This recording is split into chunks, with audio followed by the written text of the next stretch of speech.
Hi good morning. ಮಳೆ ಅಂತೂ start ಇದೆ. ಇವಾಗ ಏನಂತಂದರೆ ಬೆಳಗ್ಗೆ ಎದ್ದು ಏನಾದರೂ ಫ್ರೆಶ್ ಆಗಿ ಕುಡಿಬೇಕಂತ ಅಂದ್ಕೊಂಡಿದ್ವಿ. ಇವಾಗ ನಾನು ಏನಂತಂದರೆ ಅಲ್ಲ ಹಾಕಿ ಬ್ಲ್ಯಾಕ್ ಟೀನ ಮಾಡ್ತಾಯಿದ್ದೀನಿ.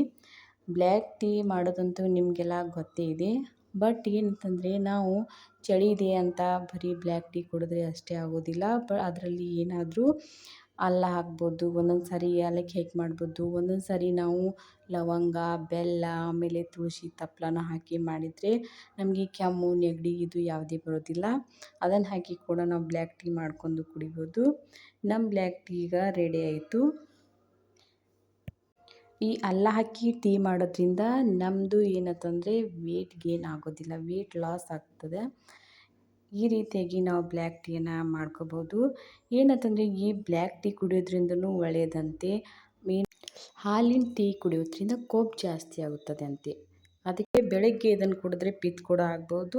ಹಾಲಿನ ಟೀಯಿಂದ ನಮಗೇನಂತಂದರೆ ರಿಫ್ರೆಶ್ಮೆಂಟ್ ಮಾತ್ರ ಸಿಗ್ಬೋದು, ಅದು ಬಿಟ್ಟರೆ ಮತ್ತೇನು ಸಿಗಲ್ಲ. ನಮಗೆ ಟೀ ಬೇಡ ಅಂತಂದರೆ ನಾವು ಬೇಕಾದರೆ ಹಾಲನ್ನೇ ಕುಡಿಬೋದು. ಫ್ರೆಶ್ ಆಗಿ ಹಾಲು ಕುಡಿದ್ರೆ ಹಾಲಿನಲ್ಲಿ ಒಳ್ಳೆಯ ವಿಟಮಿನ್ಸ್ ಇರ್ತವೆ, ಕ್ಯಾಲ್ಸಿಯಂ ಇರುತ್ತದೆ, ಅದೇ ರೀತಿಯಾಗಿ ಪ್ರೋಟೀನ್ ಕೂಡ ಇರ್ತದೆ. ಹಾಲನ್ನು ಕುಡಿಬೋದು. ಮತ್ತು ಚಿಕ್ಕ ಮಕ್ಕಳಿಗಂತೂ ಟೀ ಅಂತೂ ಯಾವುದೂ ಟೀ ಕೊಡಲೇಬಾರದು. ಮತ್ತು ಸಮ್ ಸ್ಟಡೀಸ್ ಪ್ರಕಾರ ಈ ಬ್ಲ್ಯಾಕ್ ಟೀಯಲ್ಲಿ ಏನೇನು ಕಂಟೆನೆಂಟ್ಸ್ ಇವೆ, ಆ ಕಂಟೆನೆಂಟ್ಸ್ಗಳು ನಮ್ಮ ಬಾಡಿಗೆ ಯಾವ ರೀತಿಯಾಗಿ ಹೆಲ್ಪ್ ಮಾಡುತ್ತವೆ ಅನ್ನೋದನ್ನು ನಾವು ಈ ವಿಡಿಯೋದಲ್ಲಿ ನೋಡ್ಬೋದು. ಅದೇ ರೀತಿಯಾಗಿ ಈ ಬ್ಲ್ಯಾಕ್ ಟೀಯ 10 ಹೃದಯ ಆರೋಗ್ಯವನ್ನು ಸುಧಾರಿಸುತ್ತದೆ. ಫ್ಲೇವನಾಯ್ಡ್ಗಳು ಕೊಲೆಸ್ಟ್ರಾಲ್ ಮಟ್ಟವನ್ನು ಕಡಿಮೆ ಮಾಡುತ್ತವೆ ಅಂತೆ. ಅದೇ ರೀತಿಯಾಗಿ ಜೀರ್ಣಕ್ರಿಯೆಯನ್ನು ಉತ್ತೇಜಿಸುತ್ತವೆ. ಟ್ಯಾನಿಗಳು ಜೀರ್ಣಾಂಗ ವ್ಯವಸ್ಥೆಯನ್ನು ಬಲಪಡಿಸಿ ಜೀರ್ಣಕ್ರಿಯೆಯನ್ನು ಸುಗಮಗೊಳಿಸುತ್ತದೆ, ಶಕ್ತಿಯನ್ನು ಹೆಚ್ಚಿಸುತ್ತದೆ. ಕೆಫೀನ್ ಶಕ್ತಿ ಮಟ್ಟವನ್ನು ಏರಿಸಿ ಆಯಾಸವನ್ನು ಕಡಿಮೆ ಮಾಡುತ್ತದೆ. ಅದೇ ರೀತಿಯಾಗಿ ಬ್ಲ್ಯಾಕ್ ಟೀಯು ಇದರಲ್ಲಿ ಆ್ಯಂಟಿ ಆಕ್ಸಿಡೆಂಟ್ಗಳು ಇರೋದರಿಂದ ರೋಗ ನಿರೋಧಕ ಶಕ್ತಿಯನ್ನು ಕೂಡ ಹೆಚ್ಚಿಗೆ ಮಾಡುತ್ತವೆ.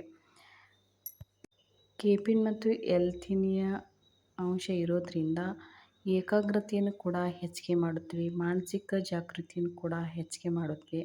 ತೂಕ ನಿರ್ವಹಣೆಯಲ್ಲಿ ಸಹಾಯನ ಮಾಡ್ತವೆ. ಆ್ಯಂಟಿ ಆಕ್ಸಿಡೆಂಟ್ಗಳು ಇರೋದರಿಂದ ಕೊಬ್ಬಿನ ಅಂಶ ಕೂಡ ಏನಾಗುತ್ತಂದರೆ ಇಲ್ಲಿ ಕಡಿಮೆ ಆಗುತ್ತದೆ. ರಕ್ತದಲ್ಲಿರುವಂತಹ ಸಕ್ಕರೆ ಮಟ್ಟವನ್ನು ಕೂಡ ನಿಯಂತ್ರಿಸ್ತದೆ ಅಂತೆ. ಅದೇ ರೀತಿಯಾಗಿ ಚರ್ಮದ ಆರೋಗ್ಯಕ್ಕೂ ಕೂಡ ಒಳ್ಳೆಯದಂತೆ. ಮತ್ತು ದೇಹದ ಒತ್ತಡವನ್ನು ಕೂಡ ಅದು ಕಡಿಮೆ ಮಾಡುತ್ತದೆ. ಈ ರೀತಿಯಾಗಿ ಈ ಬ್ಲ್ಯಾಕ್ ಟೀಯ ಪ್ರಯೋಜನಗಳಿವೆ. ಓಕೆ, ಮಳೆಗಾಲ ಇದೆ ಅಂತೆ ಇದನ್ನೇ ಜಾಸ್ತಿ ಕುಡಿಲಿಕ್ಕೆ ಹೋಗಬೇಡಿ. ಅತಿಯಾದರೆ ಅಮೃತನೂ ಕೂಡ ವಿಷ ಆಗುತ್ತದೆ. ಓಕೆ ಫ್ರೆಂಡ್ಸ್, ನಿಮಗೆ ಈ ವಿಡಿಯೋ ಇಷ್ಟ ಆದರೆ ಲೈಕ್ ಮಾಡಿ, ಶೇರ್ ಮಾಡಿ, ಕಮೆಂಟ್ ಮಾಡಿ, ಸಬ್ಸ್ಕ್ರೈಬ್ ಆಗಿ. Thank you.